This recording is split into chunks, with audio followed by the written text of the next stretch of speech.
Thumbnail से तुम लोगों को समझ में आ गया होगा कि मैं कहाँ जा रही हूँ। So I am going Bihar again. अभी 10 दिन पहले ही मैं वहाँ से आई थी और मैं स्पेशली अपने ऑफिस में रिज़ाइन देने के लिए आई थी।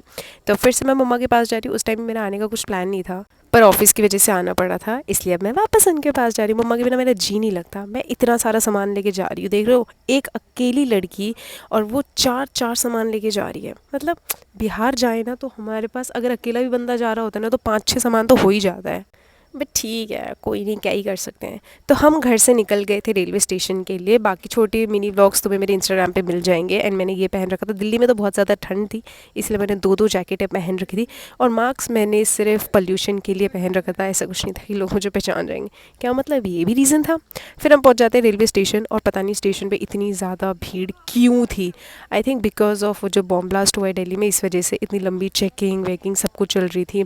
इतनी भीड़, इतनी लाइन। तो पापा यहाँ पे सामान उतार रहे थे, हमने सिर्फ लगेज मशीन में डाला था, छोटे बैग्स हम हाथ से ही लेके आ गए थे। और रेलवे स्टेशन पे भी बहुत ज़्यादा भीड़ थी। मुझे समझ में नहीं आ रहा था ये हमारी ट्रेन के लिए थी या किस ट्रेन के लिए। रेलवे स्टेशन पे हम 10-15 मिनट बैठे, 1 घंटे पहले हम आ गए थे बिकॉज ऑफ रश और सिक्योरिटी वगैरह से, ताकि मेरी ट्रेन ना छूट जाए। वहाँ आने के बाद हम 1 घंटे इंतज़ार करते हैं ट्रेन की टाइमिंग होने पे। और जब ट्रेन की टाइम हो जाता है, उसके बाद रेलवे स्टेशन वाले अनाउंसमेंट करते हैं कि हमारी ट्रेन 1 घंटे लेट है। जो ट्रेन 4:20 पे होनी थी वो 5:35 पे थी, 5:35 पे।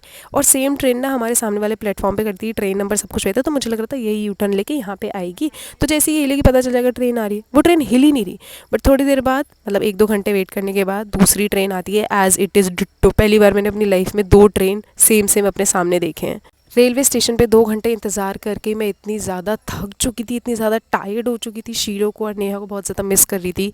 नेहा की तबीयत ख़राब थी, फिर भी मुझे उसे छोड़ के आना पड़ा मम्मा के पास। तो पापा ने रेलवे स्टेशन में मुझे कुछ चीज़ें खाने के लिए दी थी, तो मैं बैठी सीट पे। फिर मैंने अपना ये बिस्किट खाया जो पापा ने मुझे दिया था। एंड ट्रेन में भी बहुत ज़्यादा रश हो रहा था because of wedding season, but हमें तो लगता है सिर्फ छठ पूजा में ही भीड़ होती है। फिर मैंने अपना बेड लगाया, पापा ने मुझे बहुत सारे फ्रूट्स भी दिए थे। गाँव में महंगे मिलते हैं, बट हमारे गाँव से मेन मार्केट बहुत ज़्यादा दूर है, तो जाने के लिए बाइक होनी चाहिए, बाइक चलाने वाला होना चाहिए, इसलिए पापा ने मुझे यहीं से दे दिया। फिर ट्रेन पे मैंने ये 100 रुपये की वेज बिरयानी ली थी, और ये इतनी इतनी बेकार थी। खाते टाइम तो मुझे कुछ नहीं लगा क्योंकि मुझे बहुत ज़्यादा भूख लग रही थी, पर ये इतनी बेकार थी। इसको खाने के बाद ही मेरे पेट में जो दर्द हुआ, पूरी रात तो मैंने कैसे भी काट ली। सुबह 9 बजे के आसपास में उठी, और बिहार में बहुत ज़्यादा गर्मी हो रही है। लाइक दिल्ली के हिसाब से तो यहाँ पे कोई ठंड नहीं है भाई। मैं सुबह उठी, पूरी रात मेरे पेट पे दर्द हो रहा था, तो मैंने बहुत ज़्यादा पानी भी पिया कि मैं वॉशरूम जाऊँगी, फ्रेश हो जाऊँगी, तो शायद मेरा दर्द ख़त्म हो जाएगा। और यू वोंट ट्रस्ट मी, मैं इतना ज़्यादा ट्रेन जर्नी में सोती नहीं हूँ जितना मैं इस जर्नी पे सोई हूँ। बस 5-5 मिनट के लिए मैं सो के उठ रही थी और मैं वापस सो जा रही थी। पर 12-12:30 के आसपास मैंने डिसाइड करा कि मुझे फाइनली उठ जाना चाहिए, थोड़ा फ्रेशन अप हो जाना चाहिए, शायद आई विल फील बेटर। क्योंकि मैं फ्रेश भी नहीं, और पता है मुझे वॉमिट ऊपर से हो गई सिर्फ उस सड़े चावल की वजह से। बट मैं उठी, मैंने हिम्मत करी, मैंने फेस वॉश करा, एंड ब्रश तो करा नहीं था क्योंकि मेरे पास पानी की बॉटल कम थी और पानी वाले आ नहीं रहे थे वहाँ पे। और फिर मैंने अपना फेस वॉश करा। और मैं मम्मा के पास इसलिए जा रही हूँ क्योंकि उनका मेरे बिना मन नहीं लगता। खैर मेरा भी उनके बिना मन नहीं लगता। और नेहा अभी घर पे, तो वो पापा और शीरो को संभाल लेगी। वैसे पापा ने अकेले भी शीरो को संभाला था जब हम लोग छठ पूजा में आए थे। पर मुझे मम्मा के बिना बिल्कुल भी मन नहीं लगता, और मैंने जैसा कि ऑफिस से रिज़ाइन दे दिया, सो वाज लाइक कि मम्मा के पास ही चली जाती हूँ। और पता है, तुम में से मुझे बहुत सारे लोग कमेंट भी करते हैं, इवन मेरे नोन्स भी बोलते हैं कि मैं बिहार सिर्फ वीडियो बनाने जाती हूँ और मैं शर्माती हूँ बिहारी बोलने पे, ये वो। नहीं भाई, मैं जहाँ घूमने जाती हूँ मैं वहाँ की वीडियो शूट करती हूँ। ऐसी कौन सी जगह है कि मैं कहीं गई हूँ और मैंने वीडियो ना शूट करा होगा। अगर मैं अपने घर से बाहर भी किसी मार्केट भी जा रही होती हूँ, मैं वो भी वीडियो शूट करती हूँ। बट स्टिल मेरे जान पहचान के लोग जब ऐसा बोलते हैं ना, मुझे सबसे ज़्यादा बुरा लगता है। आई रियली हेट पीपल जिन्हें मैं अपना कहती हूँ।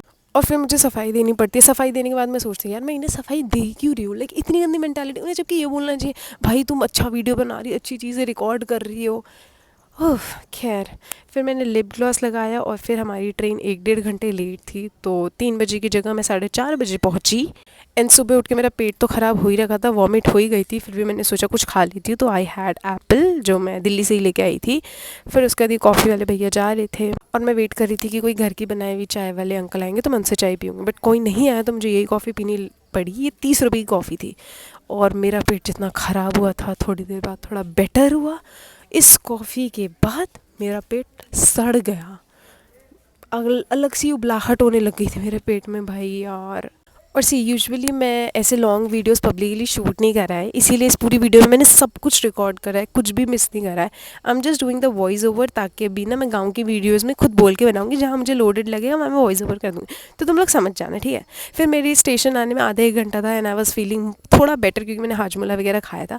एंड मैं रेडी हो गई थी, अपना सामान वामान निकाल के मैंने अपनी जैकेट भी पहन ली। दो ठंड नहीं थी बट सामान ज़्यादा था, तो मैं अलग से जैकेट बिल्कुल नहीं पकड़ सकती थी। फिर कटिहार आने से पहले 3 बार तो स्टेशन के बाहर गाड़ी रुकी, जस्ट स्टेशन के बाहर। और पता नहीं ऐसा क्यों होता है, जिस ट्रेन से मैं जाती हूँ वो ट्रेन लेट ही होती है, बाकी पैसेंजर्स कहते हैं ये ट्रेन कभी लेट नहीं हुई, ये नहीं हुआ, वो नहीं हुआ। बट ठीक है, 1 घंटे लेट के बाद भी मैं कटिहार पहुँच जाती हूँ स्टेशन के बाहर। एंड मैं वहाँ से करती हूँ ऑटो डायरेक्ट धनगामा के लिए। सामान को अच्छे से हम अपने ऑटो में रखते हैं। एंड ऑटो वाले भैया मुझे एक बार और धनगामा छोड़ चुके हैं, उन्होंने मुझे बीच रास्ते में याद दिलाया। And that's all for this vlog guys. घर जाने से पहले मैंने सनसेट भी देख लिया। So follow for more, do subscribe my channel, like comment.